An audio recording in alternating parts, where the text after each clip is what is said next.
सही मार्ग में आने के लिए परमेश्वर हमारी मदद करता है, हमें हमारी सेवकाई में रहने की याद दिलाता है। जब आप निराशा में सोचते हैं कि अब क्या होगा, प्रभु आप कहां हो?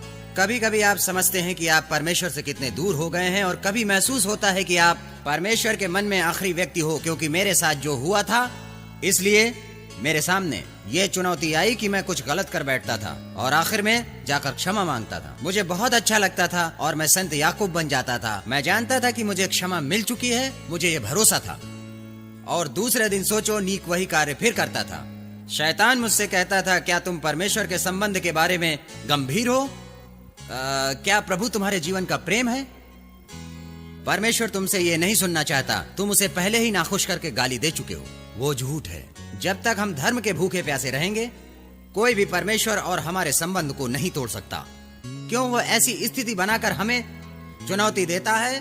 क्यों वो बार बार हमें चुनौती देता रहता है? पहली बात हम याद रखें कि हम उसके बिना कुछ नहीं हैं, और दूसरी बात कि हम दूसरों की मदद करें और उन्हें प्रोत्साहित करें। यही कारण है, ये हमारी अच्छाई के लिए है, ये महिमा है, यही महिमा है।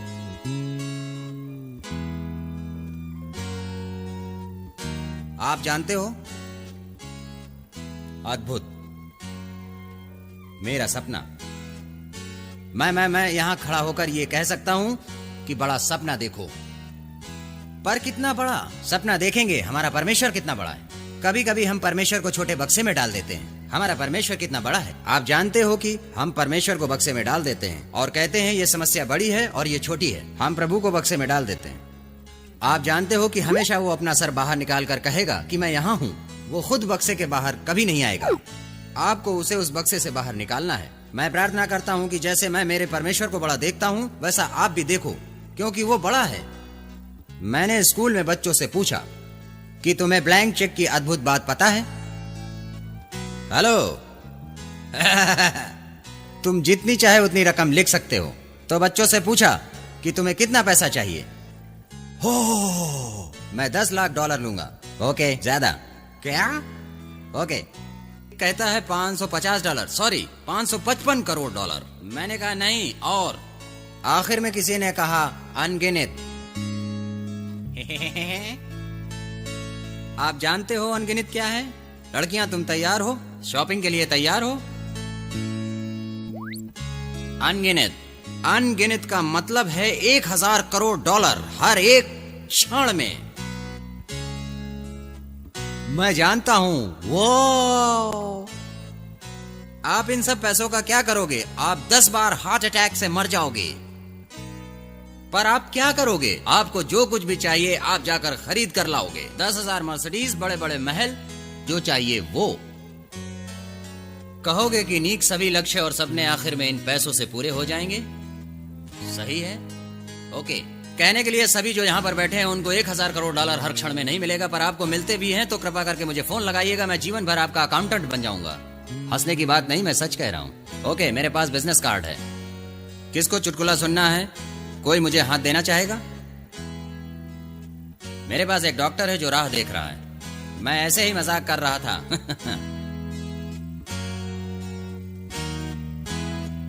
परमेश्वर हर रोज हमें एक ब्लैंक चेक देता है, और सोचिए आप इससे क्या कर सकते हैं। आप अपने सभी लक्ष्य और सपने जो आपको पाने हैं वो जरूर पूरे कर सकते हैं उसके समय में, और अगर उसकी इच्छा नहीं है तो आपके लिए कुछ बेहतर है।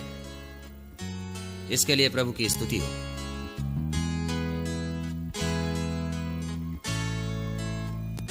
मैंने जैसे आप जानते हो संघर्ष किया इस चिंता से कि मेरी कभी भी शादी नहीं होगी, कि मैं मेरी पत्नी का हाथ कभी भी नहीं पकड़ पाऊंगा, एक परिवार होने का और भविष्य होने का।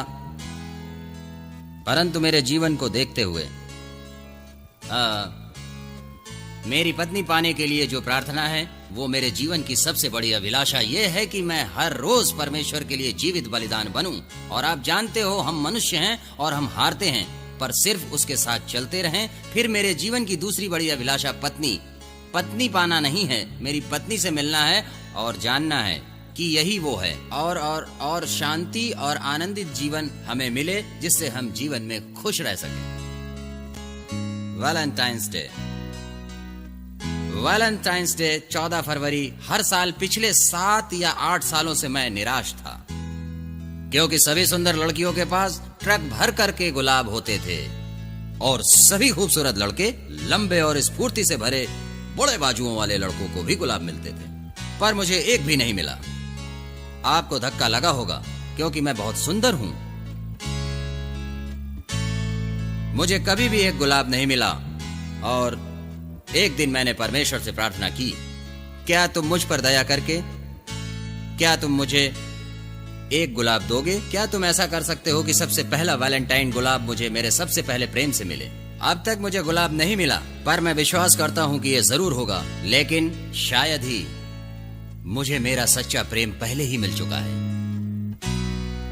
मेरी प्रार्थना आज ये है कि परमेश्वर आपकी आंखों को खोले, आपके हृदय को छुए, ये देखने के लिए जिस क्षण आप उठते हो तब से परमेश्वर आपके साथ दांत साफ करते वक्त, बाल संवारते वक्त वो तुमसे बात करना चाहता है, आप में बढ़ने के लिए, आपको आत्मिक भोजन देने के लिए। यही है मसीह के साथ हमारी रोज की यात्रा।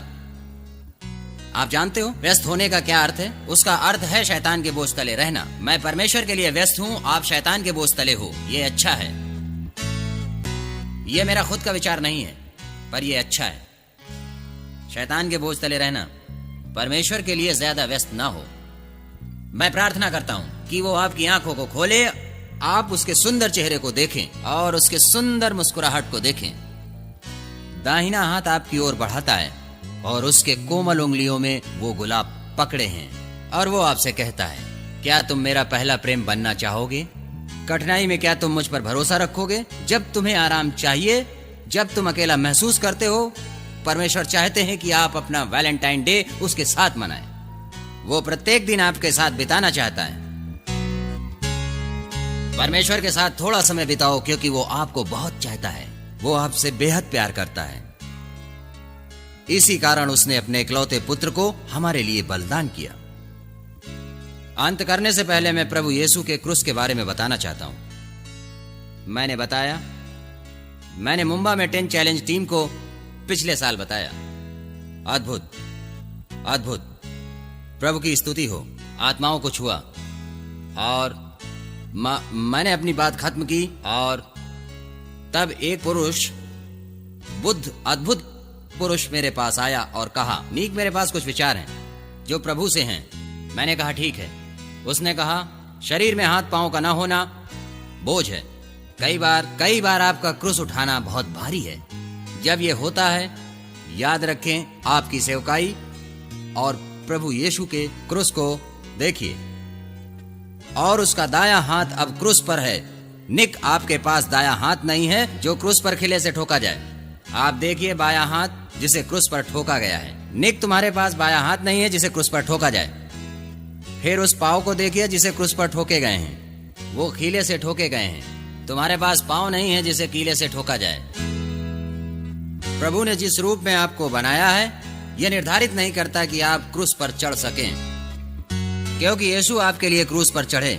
आप यीशु के एक सीमित अंग हो जो बाहर जाकर प्रभु का सुसमाचार फैलाएगा, जैसा किसी ने सपने में भी नहीं सोचा।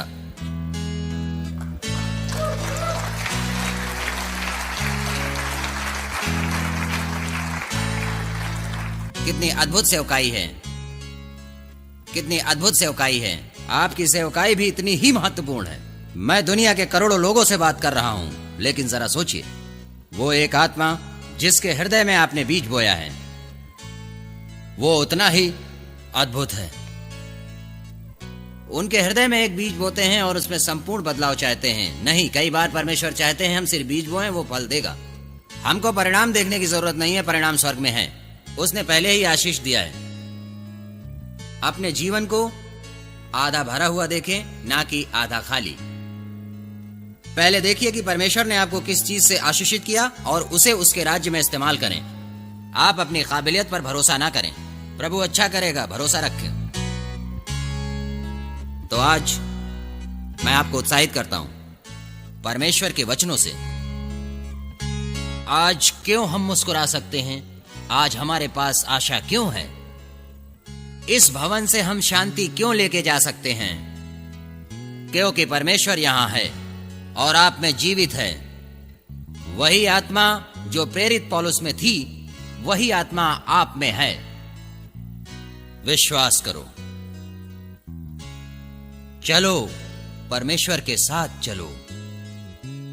मैं एक बार फिर बताना चाहता हूं, ऐसी कोई चीज नहीं जैसे किस्मत, मौका और संयोग जो कि आप आज यहां हैं, कि आप यहां पृथ्वी पर हैं और आप मुश्किलों से गुजर रहे हैं। परमेश्वर के पास आपके जीवन के लिए अच्छी योजना है, अच्छा मकसद है। क्या आप भरोसा करोगे? क्या तुम अपना जीवन उसको पुनः समर्पित करोगे? अगर आपने आज तक अपना जीवन मसीह को नहीं दिया या अब तक, तो अभी भी परमेश्वर आपको बुला रहे हैं। वो आपको एक लंबे समय से बुला रहे हैं। मैं आपको कहना चाहता हूं कि ऐसा कुछ नहीं जो आपको परमेश्वर के करीब आने से रोक सके। आज यह महत्वपूर्ण नहीं कि आपका परमेश्वर के साथ कैसा रिश्ता है।